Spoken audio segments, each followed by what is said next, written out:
Hello, gladiators, and welcome back to another episode of the life and suffering of Sir Brante. Now, I know I said that last episode was going to be the finale, but I really do think we'll be able to get through the rest of this, and hopefully my voice does not give out on me like it was before. I was really starting to have to clear my throat every 20 seconds after every page I read. Previously on the last episode of the life and suffering of Sir Brante, the revolt started. We went and we helped get our family out of the city. We did not leave with them, we stayed to be a part of the cause. We next visited the prefecture, where we were able to get our due justice against Dorius Otten, the man who relentlessly pursued our friend Thomas, and eventually, through his schemes as well as direct action, did kill Thomas. But we gave justice, and we made sure he got his due. Next, we went on to find Abbot Leonard at the Silver Tree. After a mighty wind knocked down so much of the temple and covered the dead bodies like shrouds with its pale leaves, Abbot Leonard lost the will to fight. We've now rushed into the city where the rebels are trying to pick a new leader. The sun is setting. The blood-red sky quavers in the hot smoke from the fires raging throughout the city. You cannot help but recall a passage from the lives of the twins, one of the many pages you used to quote when you were a child. And the elder said, "Lo, I have cast a flame into the world, and I shall guard it until it begins to blaze." Could this passage be referring to today? You lead your followers to Empire Square. You walk around rubble, past abandoned carriages and unfinished barricades. There have clearly been clashes here recently. The dust of the departed is still rising into the sky.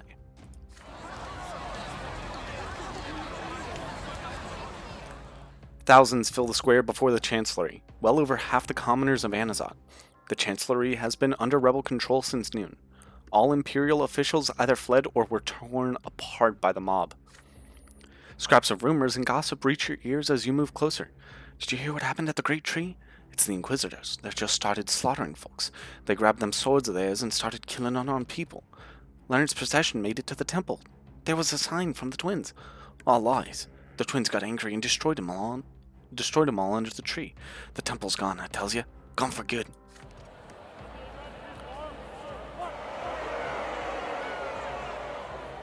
The crowd is on edge. Any dispute could explode into a brawl. A voice from the Chancellery stairs calls for another people's court. The mob turns as one.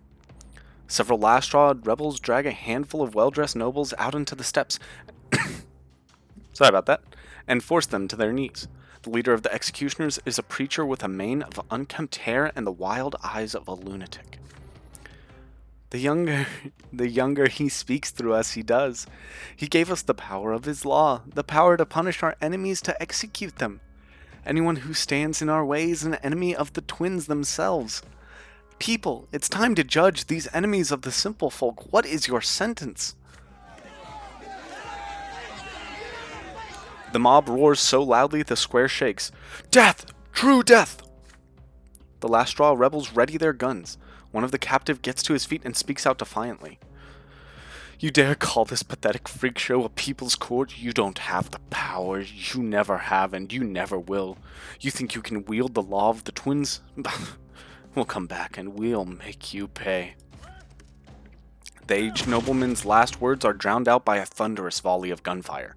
One by one the nobles collapse, their bodies pierced by bullets. They remain where they fall.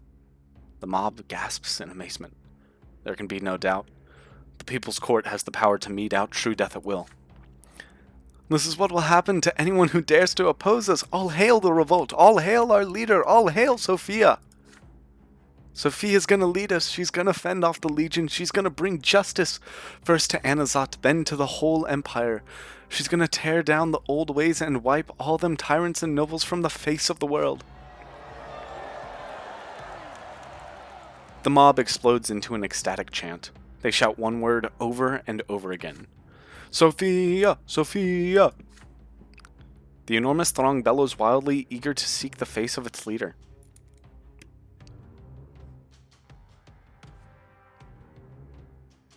No.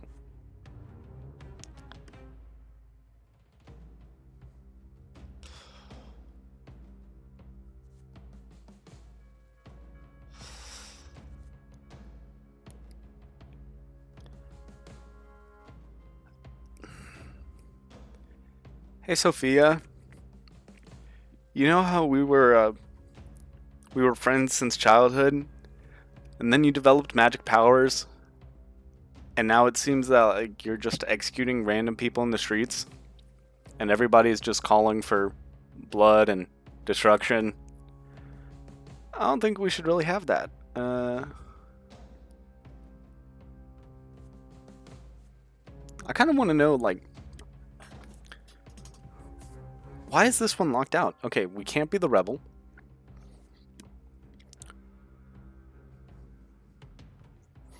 So this one we could do anytime we wanted. Okay, I was just wondering which ones would have been locked, or which one would have been unlocked for us.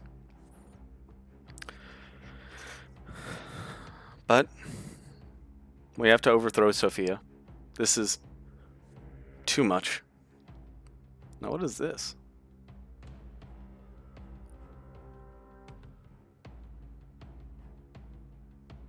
When could we have ever caught or executed Sofia?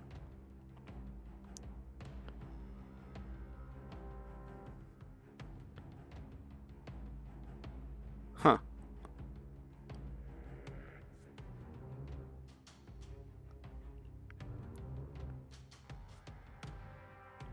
But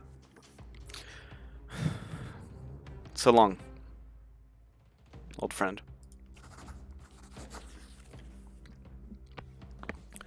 You make your way through the crowd and reach the Chancellery stairs. Your silhouette seems to blaze in the light of the setting sun. You raise a clenched fist into the air, demanding silence. Your voice booming, you make your proclamation. Sofia is no longer the leader of the revolt. I, Roman Brante, lead you now. The people freeze in astonishment when they hear this. A murmur of discontent spreads throughout the crowded square. Who does this Brante guy think he is? We follow Sofia, not you. The discontent grows, but you refuse to relent. Sofia was leading our city to destruction, slaughter, and death. Had she remained in charge, it would have meant suffering for us all. You are gathered here not to revel in revenge or destruction. For the first time in history, you have what it takes to lay the foundation of a new world. A world where justice is the same for all, where all estates are equal, where we are free of the lots. You will defend this city. You will fend off the Legion. You will persevere and show the Empire that you are a force to be reckoned with. And once they finally realize they have no choice but to reckon with you, they will reckon with all the commoners of the Empire. You end your speech, exhausted and hoarse. The murmur fades away. All fear and uncertainty are gone. The thousands of people in the square are no longer suspicious of you. They are hopeful once more. You can see it in their eyes. Then come the first shouts. Lead us, Brante. We're right behind you. Brante! Roman Brante! Suddenly a loud, shrill cry resounds behind you, cutting through the cheers. Traitor! Death to the traitor Brante! The crowds fall silent. All eyes are on a figure descending the Chancellery stairs. Twin sepia flames smolder in the young woman's eyes. Brante is lying to you, people. If you follow him, you'll be slaves until the end of time. Don't you know that our enemy can't be bargained with? First they'll throw us a bone, just to restore order. Then they'll get even stronger and tighten the nooses around our necks. We can't reason with them. We have to destroy them. Today is the first day of a new era. We will begin by taking back our city. We will eliminate anyone who dares to stand in our way. Then we will declare war against the old regime, against the entire empire. No mercy! Upon hearing these words, even the most frantic rebels fall silent. A frightened murmur ripples through the crowd. Is Sofia asking them to take on the entire world? Sofia raises her arms skyward. Her eyes are like two blazing suns. Anyone who turns tail and runs is an enemy of the revolt. Our enemy. The crowd remains silent, transfixed by Sofia's glowing gaze. No one will dare to utter a word against her now. This is your last chance to take action before the entire mob turns on you. You take a deep breath and scream at the top of your lungs. She's a witch! It's all witchcraft! Sofia is using magic to control your minds. Incredulous murmurs spread throughout the crowd. You shout as loud as you can. Sofia is just as much of a tyrant as those she wants you to overthrow. She'll take away your old shackles and replace them with magical ones. She doesn't care about the people, she only wants one thing: to watch the world burn. Thousands of eyes around you no longer reflect Sofia's golden glow. Confusion spreads among the people. Who should they listen to? Then the shouts begin. Burn the lying witch! She wants us all dead! Desperate for support, Sofia glances back at her gang. Enough of this. Kill Brante and the lapdogs. The time for words has passed. The last straw soldiers reach for their guns, but you are already shouting your orders. Your battalions advance on them. The mob is split by the ensuing chaos. Some commoners defend Sofia's cause, while others side with you. More still flee the square as fast as their legs can carry them. The last straw. Ready! Aim! Fire! Rebels dash out of the chancellery, firearms in hand. The volleys come in quick succession. A hail of bullets hits the square, sparing no one from either side. Commoners trying to escape die along with your soldiers.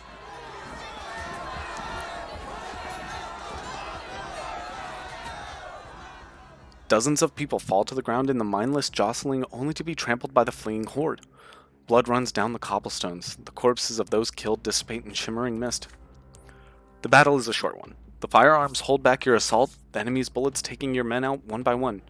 But you outflank Sofia's forces and engage them in hand-to-hand combat. The surviving insurgents drop their weapons and beg you not to execute them. They are willing to fight on your side and hand their leader over to you. Sofia is quickly bound and hurled to the ground at your feet. The rebel leader glares at you from behind a mass of tangled hair. You remind the wounded soldiers that time is of the essence. You must dispose of Sofia for good. The time has come for the People's Court. You command your squad to stand Sofia against the wall of the chancellery and take aim. Sofia scrambles to her feet with difficulty. Her face is a hideous mask of bruises. Too bad it took me so long to figure out what you really are, Brante. Too bad. But this ain't over yet. Before you know it, you'll be burning in the fire I started, you and this whole ugly world. Bitter tears run down Sofia's cheeks. For a split second, you see the frightened girl from next door, pursued by terrifying horsemen.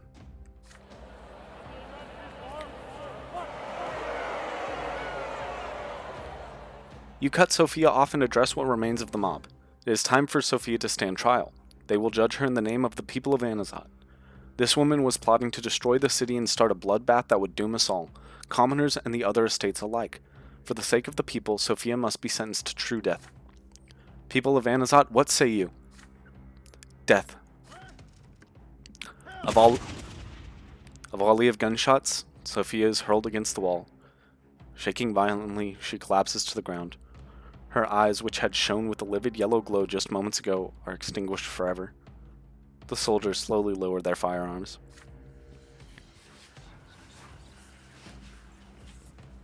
You turn to the silent crowd. The verdict of the People's Court has been carried out. The citizens have saved Anazat from death and destruction. Tonight we must also save it from the Legion. We will no longer be led by Sofia's blind hatred. We will stand firm.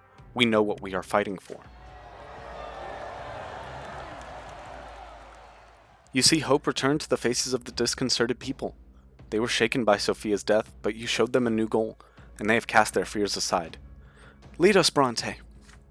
Even though the old guard of the last straw who have always been loyal to Sofia will follow you. The Revolt City has accepted you as its new leader.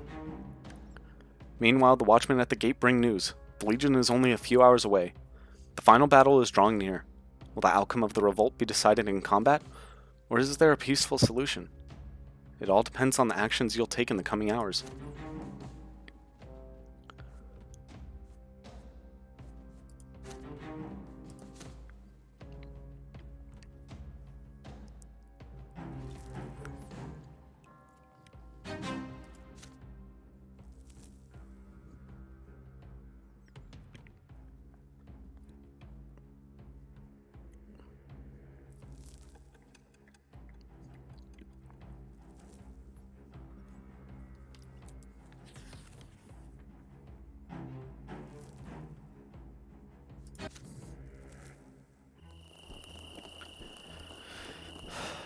It is mere moments from midnight. The glow of the shining pillar is barely visible behind the crimson clouds coming in from the north. But the darkness hanging above the city is dissipated by countless lights, crowds of people holding torches, stakes burning in the squares, houses in flames. The glow of the fire can also be seen from beyond the city's walls. The Legion marches down the road, inexorably approaching the gate of a city in the throes of rebellion. The final battle draws near. All the forces that have chosen to defy the Overseer and the Empire flock to the city gate, where you have set up your base. The soldiers of the Last Straw assemble commoners into squads and hastily arm them. Other rebels are led by nobles of the Mantle and former members of the Legion who have joined the revolt. The priests who have sided with you will spread the word of the twins from the city walls, attempting to convince the Legion soldiers to retreat and allow the people of Anazat to be free of the lots. Preparations are also in full swing at the camp of the defenders of the Old Order, who have established a foothold in the ruins of Kar Melanidas's place. Soon their fate will be decided. Will they crush the revolt with the aid of the Legion, or be crushed themselves by the new era? There's almost no time left. Just enough for one last attempt to tip the scales in your favor. Will you spend this final hour appealing to one of your allies for help, or would it be wiser to wait and muster your forces for the final battle? Will you attempt to defeat the Legion and the Overseer's army in combat, or persuade them to retreat without engaging in battle? The fate of Anazat is in your hands.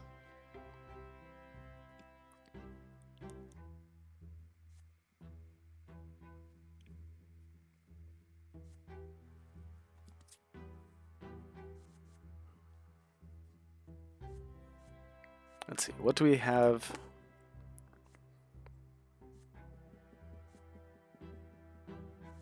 And then Destiny requires that we have... Okay, so we've got everything we need for peace with the Overseer. But... why not get a perfect 3 out of 3 for all classes of the estate?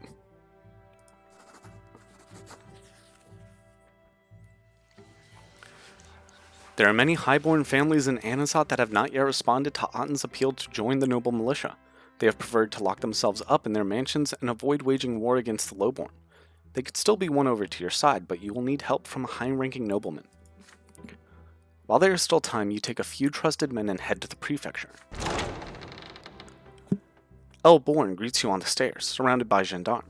He accepts your request eagerly. You're right, Brante. There are many nobles who are uncertain to what fate will befall them if the revolt wins. We need to reassure them if we want to gain their support.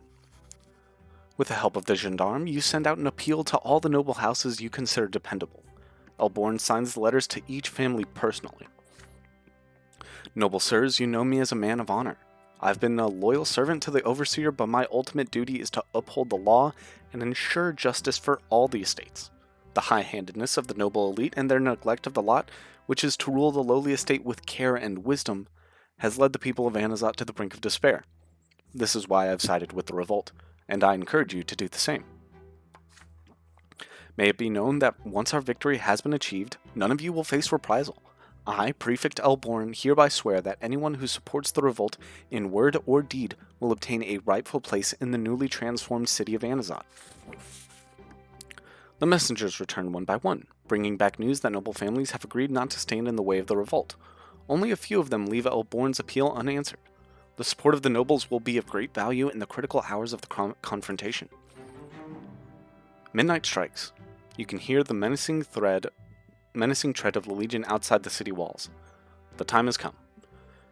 You order your troops to assemble and prepare to defend the wall.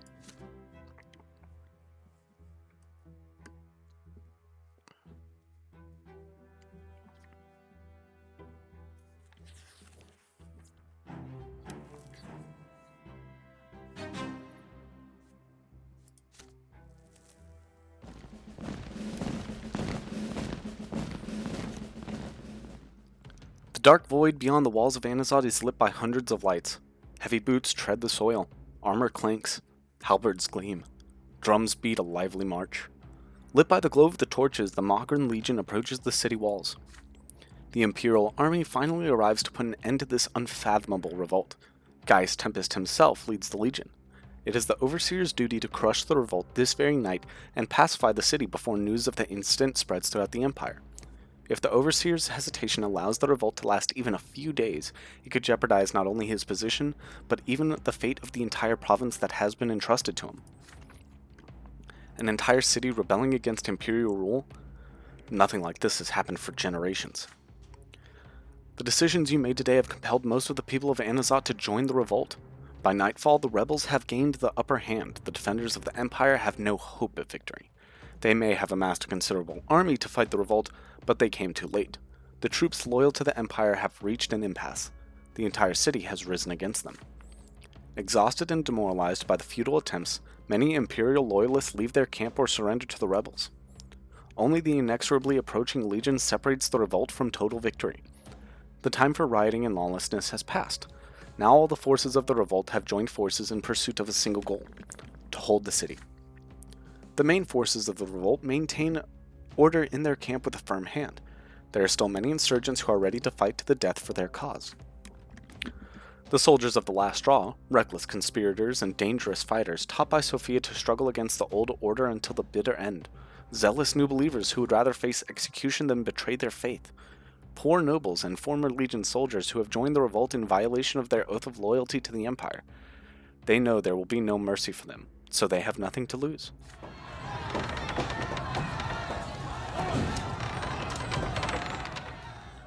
All the remaining rebel forces gather at a fortified base by the city gate. The rebels have surrounded it with barricades, preparing to repel an attack from either side. The soldiers of the revolt, some armed with spears and axes, some with firearms, and some with simple rocks, hastily assemble atop the walls. The Legion gets into formation in front of the gate, ready to begin the assault as soon as their commander gives the order. The defenders atop the walls respond by raising their firearms. A herald from Gaius Tempest comes forward, stopping mere steps from the gate. He loudly proclaims the Overseer's demands. "My subjects, lay down your arms this instant and open the gate. I know that you have been deceived by the insurgency. You have my word as an Archnean ruler that I will spare anyone who aids the Legion and turns over the leaders of the revolt. Should you disobey this order from your lawful ruler, none of you will escape disgrace, execution, and eternal torment at the foot of the Shining Pillar." The Legion herald proudly lifts his head, awaiting the rebels' decision. You cast a quick glance at your allies. The time for preparations has ended.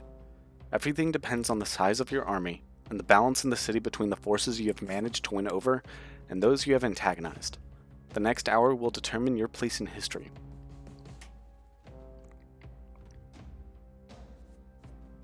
This is the Dark Times? Yeah, this is the Dark Times ending. Deaths +4, just if you never died before, too late. You're dead now.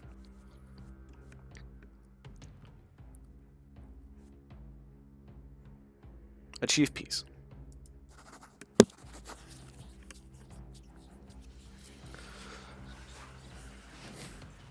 Muskets in hand, the soldiers on the walls freeze in anticipation awaiting your decision. For the last time, you consider the consequences. The fate of Anazat depends on your reply. You cast a glance over the imposing ranks of your rebel troops. Every commoner in Anazat is on your side. There are many among the nobles and clergy who will support you when the time is right. All you have to do is withstand the first onslaught of the Legion. This will force the Overseer to listen to the city's demands.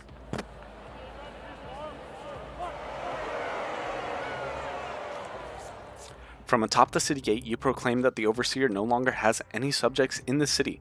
From this day forth, Anazat is free. Hundreds of allies roar in support behind you. We're no servants of yours anymore. Get lost. The herald silently retreats to the Legion formation. There is a brief moment of quiet. Holding your breath, you watch the menacing enemy army. Finally, the silence is broken by a drumroll and the stamping of thousands of feet. The Legion is about to attack. To arms. While your soldiers are preparing to face the Legion assault, you consider your plan to defend your position.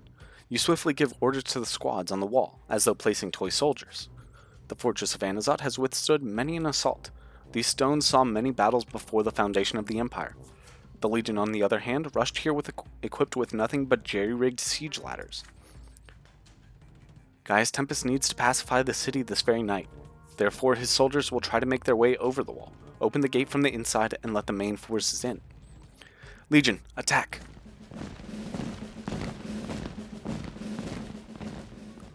The Overseer sends his first battalions at the walls closest to the gate. The Archnean remains with his elite cavalry observing the assault from afar. You order the gunmen to take cover behind the Merlons. The rest of the soldiers need to throw back the siege ladder no matter the cost. Not a single legionnaire can be allowed to scale the wall. From atop the gate, you watch intently as the ranks of the Legion begin the assault. When the time is right, you order your gunmen to fire. The first ranks of Legion soldiers are felled by rebel muskets.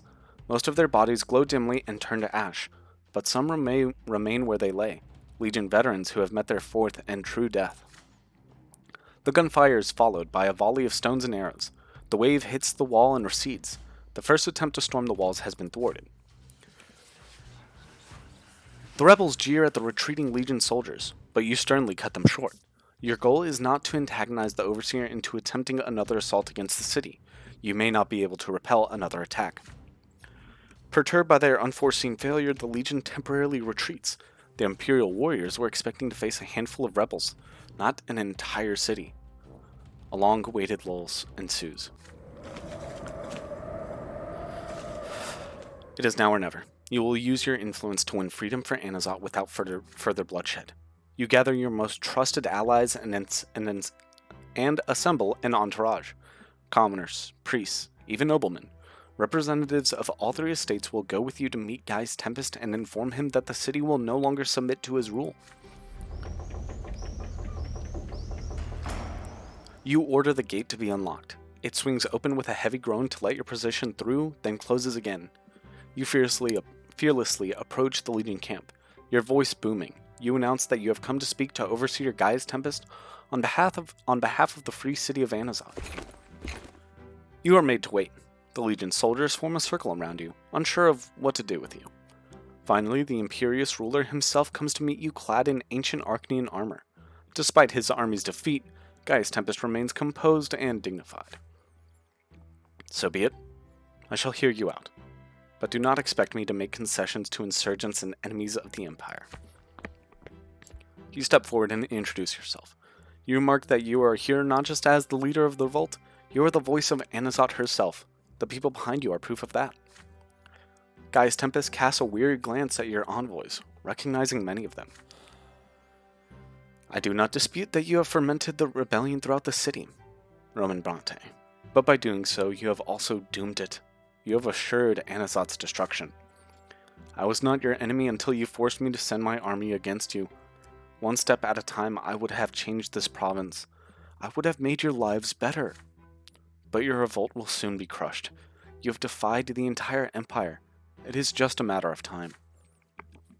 You retort that the city is capable of withstanding many an assault. Overseer Tempest has seen this with his own eyes.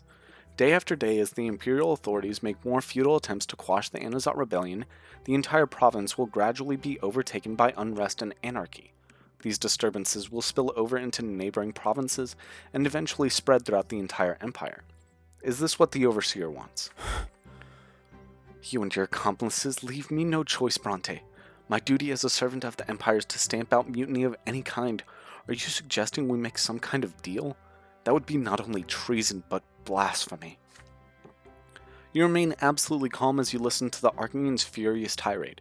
You know that the Overseer himself wanted to bring change to his province, and the Empire at large. But he was fettered by ancient tradition and his own feud. The people had no choice but to make this change themselves. You tell him that the days of the old order and the eternal inequity of the estates are coming to an end. The ancient empire can either change or die in agony. If the Overseer is indeed devoted to his duty, he can join you and lay the foundation of this new era. Is this not what is best for the Empire and the House of Tempest? The Archnean nobleman hesitates. Your words have clearly resonated with him. What do you suggest I do, Brante? Become a rebel myself?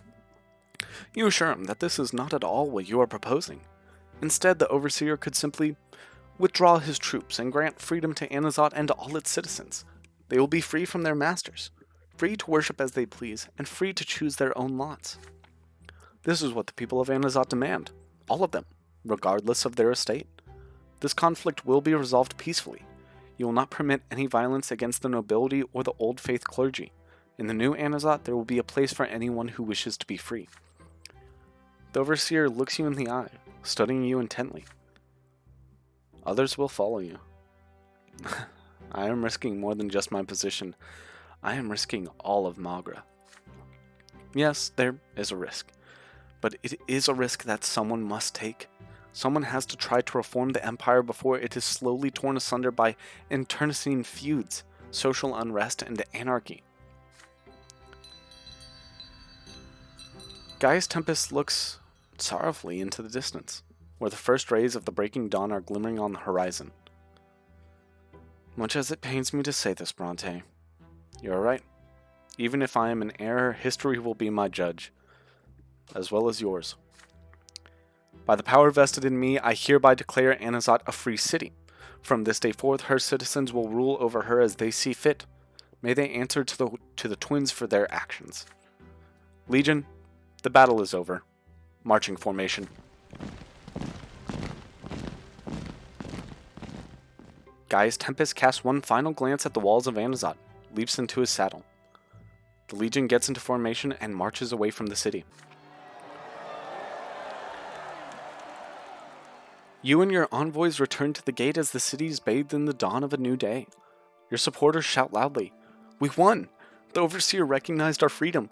Long live Roman Brante! All glory to the Revolt!" You lean against the wall and take a deep breath. Is it over? No, a new era is beginning today. You look back at the years gone by, all the difficult decisions you had to make, all the actions that helped you take your place in history. You, Roman Brante, have led the revolt to victory in Anazat. Your destiny has been fulfilled.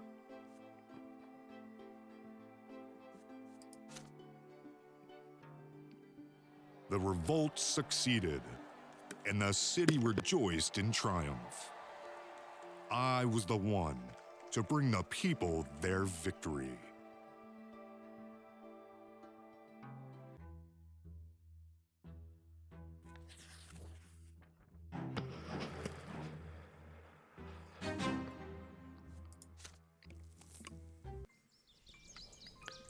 It is morning. You stumble along a now empty backstreet, utterly exhausted after the most trying night of your life. An elderly stranger in a threadbare cloak shambles down the road in the opposite direction. The old man looks around cautiously at every step, seemingly struggling to remember where he is going. As you approach him, he suddenly stops and speaks to you. "Good morning to you." You slow down for the old man and wearily return his greeting. "May I ask you for a favor, my friend?" As you barely have any energy to waste today, but there's something about this old stranger's voice that compels you to listen. A favor? What kind of favor? "Well, my brother and I had a disagreement, you see, and I want to know who was right. My brother says this world is already perfect as it is. The twins made it like this, after all." The old stranger pauses, casting a glance over the street. The charred carcasses of buildings and homes, the overturned carriages, the dried bloodstains on the paving stones. "And I told my brother that, no matter what their initial design may have been, the world as it is now needs to change. So then my brother asked me what exactly needs changing. But I had no answer for him. So here I am, wandering around, tormented by this question. Would you help us settle our dispute, my good man? Who is in the right here, me or my brother? If you were in the twins' place, what would you do? What about this world needs changing?"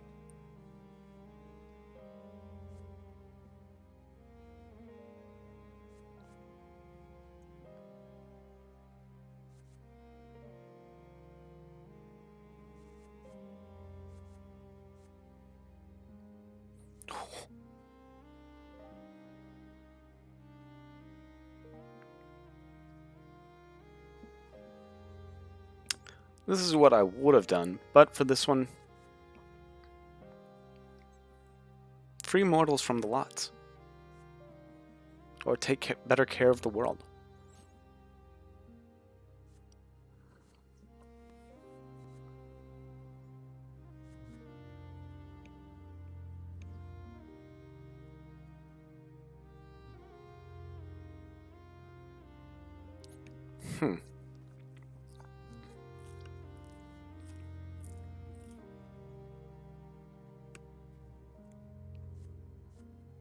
I would say free mortals from the lots. You put a hand on the old man's shoulder. Why, this quarrel was settled long ago. All the suffering in the world, all the injustice, all the wickedness, it all stems from the error made by Prophet Isaiah. The lots were forced upon people by other people, and the twins have been condoning it for centuries, thereby dooming their great creation to eternal suffering. You have met many, many people in your life who rejected the lot of their birth, but their intention was never to defy the law of the twins, they only sought to be free from other mortals. If you were the twins, you would make it known that everyone is free to find their own path to them, and then, step by step, their design would attain perfection all by itself. The old man looks at you in surprise. Oddly enough, he seems to be completely unaware of the new faith. But then, how can you tell the righteous from the wicked? You readily explain. The wicked are those who willingly chose to defy the twins and the eternal bliss they bring. The righteous, on the other hand, are those who seek the twins within themselves, who pray to them, seeking their guidance and approval. Everyone should be free to choose their own lot and bear their own burden. Then we will remain within the twins' great design, but be free to find our own place within it. The stranger spends a long time pondering what you have told him. I can feel the pain and truth in your words. Thank you, Roman, for settling our disagreement. The old man rewards you with a slight nod, then slowly walks away. Wait, how did he know your name? You spin around, but the street is empty.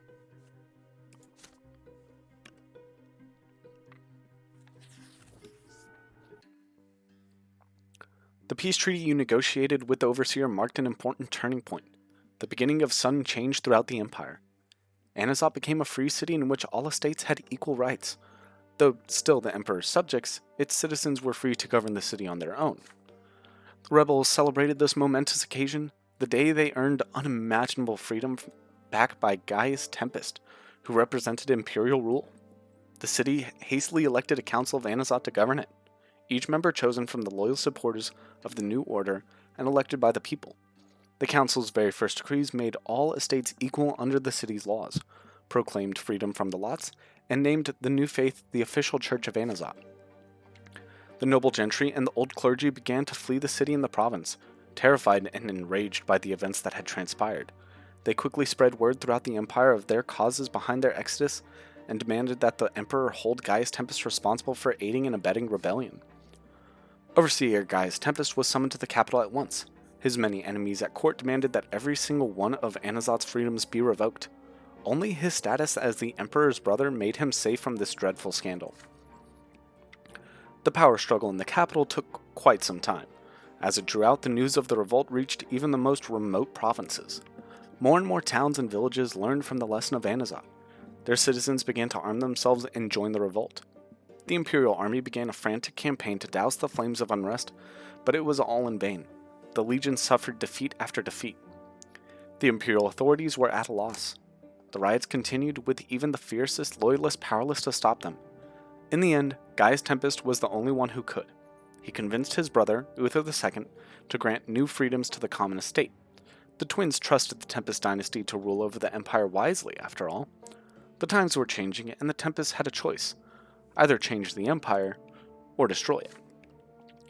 Prince Jarian, the heir to the throne, eagerly sided with Gaius Tempest. After a long period of uneasy deliberation, Uther II and the other Tempests announced their decision to comply with the rebels' demands.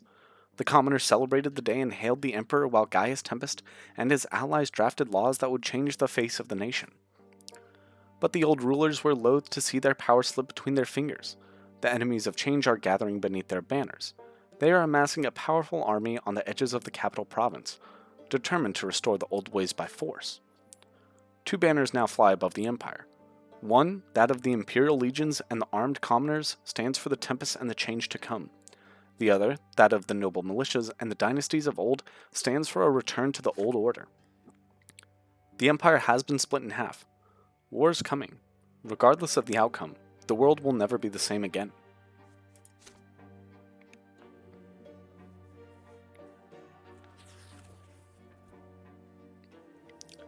The common estate achieved its goals and won the rights and freedoms it sought. Liberated from the noble yoke, the people of Anazat became a force to be reckoned with. The old restrictions imposed on industrialists and merchants of the common law were lifted. The lands and estates of the noble families that fled the city were seized. Now the citizens had to learn to govern their city and manage their lives all on their own. The coming war does not frighten the people of Anazat. They are already rallying other cities in the province to their cause. They will not surrender their hard-earned freedom without a fight. The clash between the old faith and the new continued. As the schism in the clergy grew, the people of Magra remained similarly divided. Neither doctrine has enough power to prevail over the other, so the venomous accusations and fervent disputes continue. The Inquisition is powerless to end the struggle. The strife between the faiths will continue to fester. The people of the province and the empire will never be at peace until they decide which path of worship is the one that leads to the twins. The changes that swept across Magra brought down the age-old barriers that held the common people back, paving way for trade and industry. The new freedoms have made Magra one of the most prosperous lands of the empire, with new factories, mills, and trade routes appearing one after another. The city of Anazat soon becomes a vital trade hub, the only place to procure the best and newest commodities, tools, and factory equipment. The wealth of its citizens is unrivaled throughout the empire. After many long years of disorder and strife, the land of Magra is finally brought to order. The lords of the land now rule it with an iron fist, ruthlessly eradicating crime, dissent, and insubordination of any kind. Never before have the streets of Anazat enjoyed such peace and safety.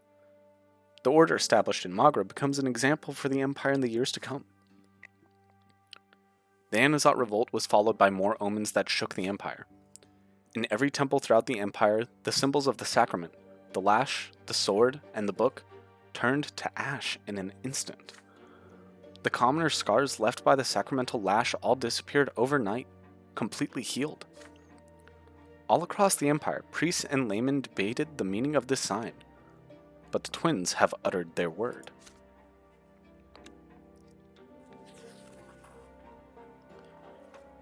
Until the very end, the Archnean commander refused to acknowledge that the laws that governed the lowly lot held sway over him as well.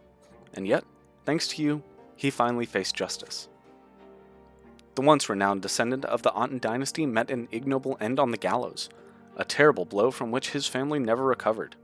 With the death of its last living son, the venerable Aten blood tide ran dry.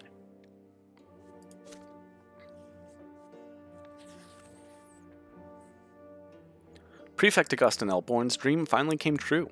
The revolt gave him a chance to create a new society in Magra. He dedicated his final years to transforming his home city and province. With the aid of the former judge, the city abandoned the barbaric traditions of the nobility and established the rule of law over all people. Through Elborn's enormous contribution, the new popular governance of Anazat grew strong, which earned him tremendous respect among the people. Prefect Elborn died of old age, surrounded by friends and allies. He is remembered as one of the leaders of the revolt and a luminary of the new age.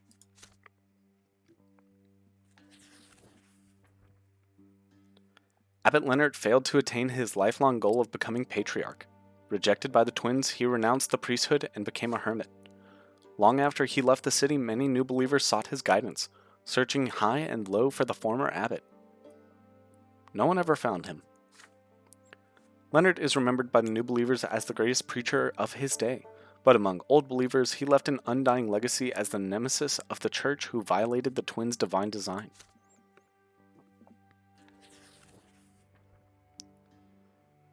Thomas Garrow always tried to make his own way in the world, but his independence became his undoing when he fell afoul of Dorius Aten, the military commander of Magra. The noble lot did nothing to protect Thomas from the winds of the mightier Archnean. As the empire was consumed by unrest, no one noticed or remembered the final death of a legion officer by the name of Thomas Garrow, except for the Brante family.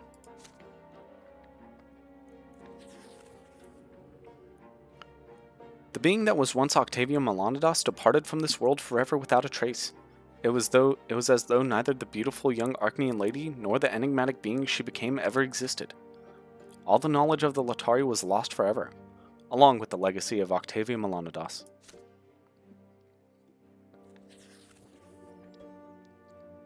It was your duty to stop Sofia. The leader of the last straw was executed by your hand. Some remember her forever as a great freedom fighter who struggled for the good of the common folk. Others call her a vicious murderer who threatened to raze the empire to the ground.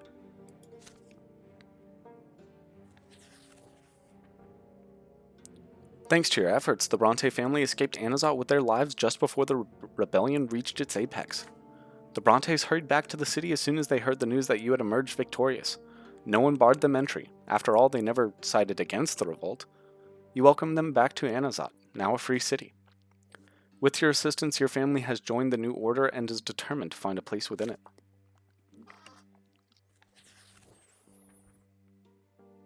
In the years that followed, Robert Brante deeply regretted not believing in the revolt or supporting its cause. He decided not to take sides, and in the end, he was left by the wayside.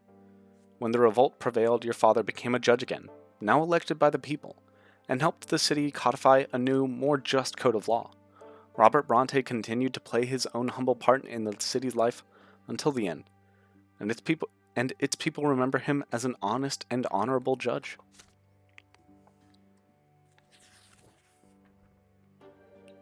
Lydia Brante always believed in the ways of the Empire and the Old Faith. She could never come to terms with the New Order. She remained dismissive of the New Faith until the end of her days and continued to live by the commoner's lot. Your mother was persistent in her efforts to return you to the Old Faith and constantly remind you of what awaited you at the foot of the pillar. She never understood why you did what you did. Your mother remained a pious old believer even as the world around her moved away from the Old Faith. When the end came, she departed to the twins' final judgment without fear.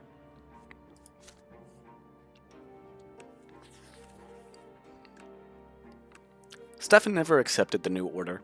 Frustrated by your decision and the success of the revolt, he was not ready to come to terms with a free Anazat that had stripped him of his noble privileges. Yet, he never became your enemy, despite the growing distance between you. He did, however, choose to leave his home city, never to return. Stefan moved to the capital and worked hard to pursue a military career and find a place in the Emperor's court. For many long years, your elder brother lived alone, far from the rest of you. Yet he still carried the name Brante, and never stopped writing letters back home. Stefan was too plain-spoken to survive the intrigue and never-ending power struggles of the capital. His bold and ambitious nature swiftly earned him a plethora of enemies at court. Before long, he was falsely accused of plotting against the crown. However, Stefan found the strength to reach out to your father for help. A man equally skilled at courtroom arguments and backroom diplomacy, Robert intervened just in time to save his son from execution. Stefan was quick to take advantage of his enemies' unraveled plots. When the false accusations crumbled, he used them as stepping stones for his own career. In a matter of years, your elder brother became the supreme commander of the Imperial Legion. He never saw the faces of his loved ones again, but his family remained in his heart for the rest of his life.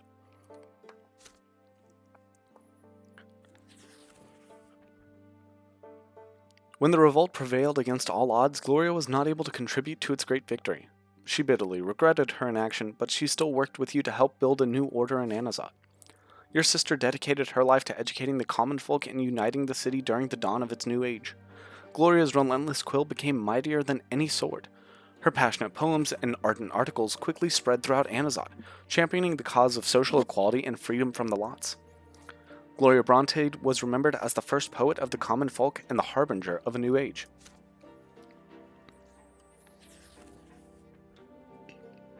Your younger brother survived the revolt. When it passed, he found the strength to start his life anew. You had given him a glimmer of hope that he nurtured within his soul, and one day that spark brought him to the doorstep of a temple of the new faith. Free to choose his own lot, Nathan became a priest and dedicated his life to serving the twins. He left his aimless past behind and finally found a purpose. The suffering he had endured in his spiritual quest became a source of wisdom. Nathan's renown as a new faith preacher quickly grew, and he helped hundreds of tormented souls find their own way to the twins.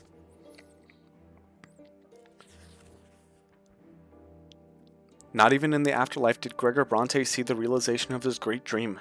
His descendants failed to have the Brante name ennobled by the sword.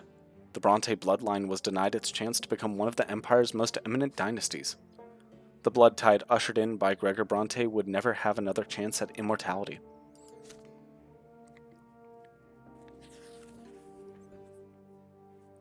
You were elected by the people to the Council of Anazat, along with the other leaders of the revolt.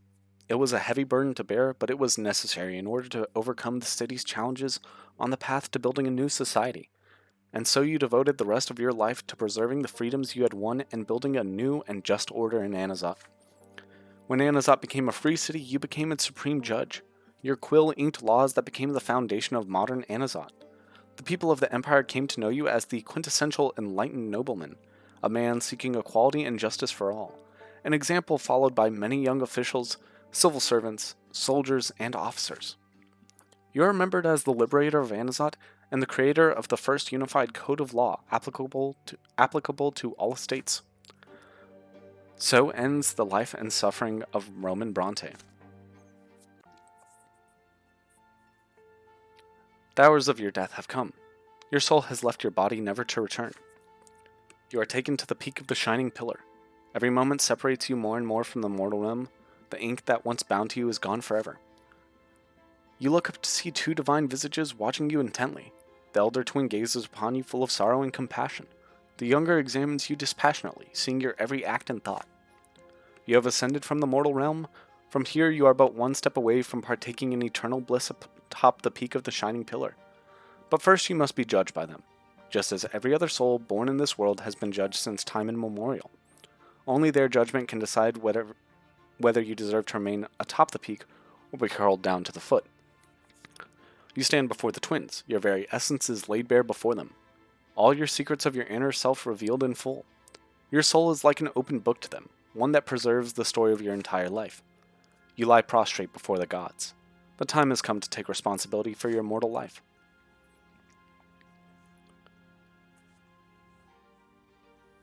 You are thankful for the gift of life.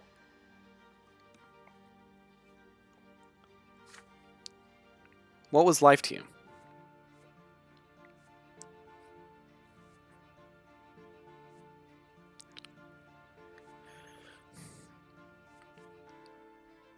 It was a struggle for beliefs.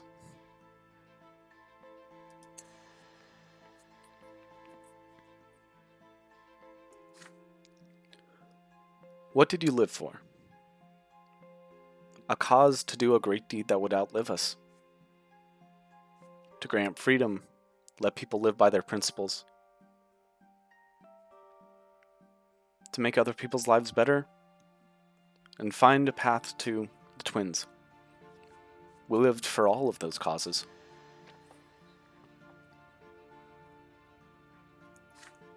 What did you leave behind?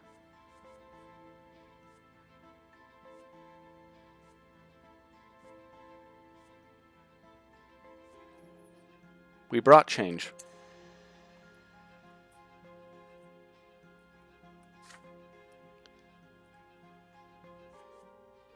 I think it became better, but that is not for me to judge.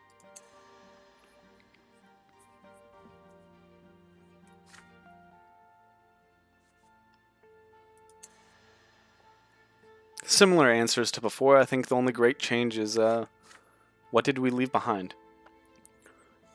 Would we take a different path in life? Not at all.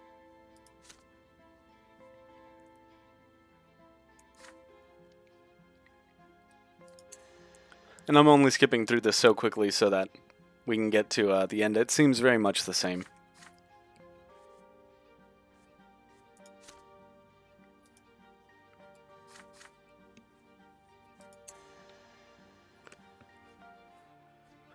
And that is what I would call the good ending for the life and suffering of Sir Brante.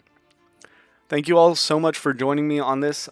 Well and truly, I think this is the final Sir Brante video. There are 2 other paths to go, as well as even among the noble route, so many options I didn't get to see because of some of the stats I chose to go with instead. I highly recommend everybody get this game and choose your own adventure. Thank you all so much for watching. If you liked the video, go ahead and comment, like, subscribe, and hit the notification bell. And with that, have a good night.